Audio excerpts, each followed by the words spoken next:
ओम श्री परमात्मने नमः। ओम श्री परमात्मने नमः। श्रीमद् भागवत गीता के 17वें अध्याय का महात्म्य।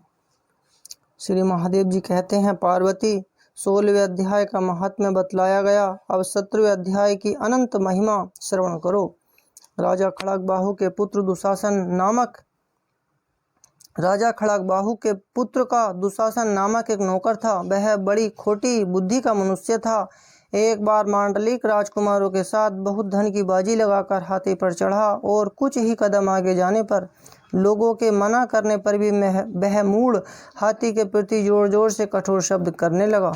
उसकी आवाज़ सुनकर हाथी क्रोध से अंधा हो गया और दुशासन पैर फिसल जाने के कारण पृथ्वी पर गिर पड़ा।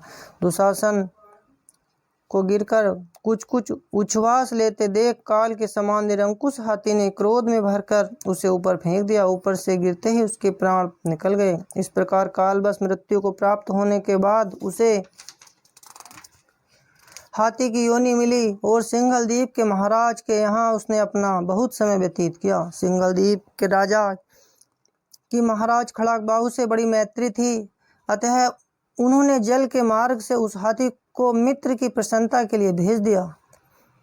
एक दिन राजा ने श्लोक की समस्या पूर्ति से संतुष्ट होकर किसी कवि को पुरस्कार रूप में वह हाथी दे दिया और उन्होंने 100 स्वर्ण मुद्रिकाएं लेकर उसे मालव नरेश के हाथ भेज दिया। कुछ काल व्यतीत होने पर वह हाथी यत्न पूर्वक पालित होने पर भी असाध्य ज्वर से ग्रस्त होकर मरणासन हो गया। हाथी बानों ने जब उसे ऐसी सोचनीय अवस्था में देखा तो राजा के पास जाकर हाथी के हित के लिए शीघ्र ही सारा हाल कह सुनाया। महाराज, आपका हाथी अस्वस्थ जान पड़ता है, उसका खाना पीना और सोना सब छूट गया है। हमारी समझ में नहीं आता इसका क्या कारण है। हाथी बानों को बताया हुआ समाचार सुनकर राजा ने हाथी के रोग को पहचानने वाले चिकित्सा कुशल मंत्रियों के साथ उस स्थान पर पदार्पण किया जहाँ हाथी ज्वरग्रस्त होकर पड़ा था। राजा को देखते ही उसने ज्वर जनित वेदना को भूलकर संसार को आश्चर्य में डालने वाली बाणी में कहा, संपूर्ण शास्त्रों के ज्ञाता, राजनीति के समुद्र, शत्रु समुदाय को परास्त करने वाले तथा भगवान विष्णु के चरणों में अनुराग रखने वाले महाराज, इन औषधों से क्या लेना है। वैद्यों से भी कुछ लाभ होने वाला नहीं है। दान और जप से भी क्या सिद्ध होगा। आप कृपा करके गीता के 17वें अध्याय का पाठ करने वाले किसी ब्राह्मण को बुलवाइए।